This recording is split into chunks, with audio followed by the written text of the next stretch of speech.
I woke up to the sound of crashing metal and engines roaring outside my waterfront home. As I ran out, I froze. Bulldozers were tearing down my jetty. I screamed, waving my hands, but the HOA crew ignored me like I didn't exist.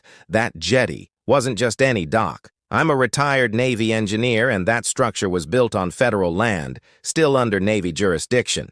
I had documents, clearances, and even warning signs posted, but the HOA didn't care. Weeks earlier, they sent me a few letters claiming it violated community aesthetics. I explained it was Navy property, off-limits to civilians, but they brushed it off, saying no one could make exceptions. That morning, the HOA president stood proudly nearby, arms crossed, smiling like she just won a war. I didn't argue. I simply went inside and made one call to the Navy. 2 hours later, 4 black SUVs pulled up, and uniformed officers stepped out.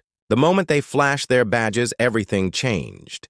They declared the area a restricted site and immediately began a federal investigation. The HOA president's face turned pale as they informed her she had just destroyed classified government infrastructure. She stammered, trying to blame me, but surveillance footage said otherwise. Not only was she facing felony charges, but the entire HOA board was under criminal review.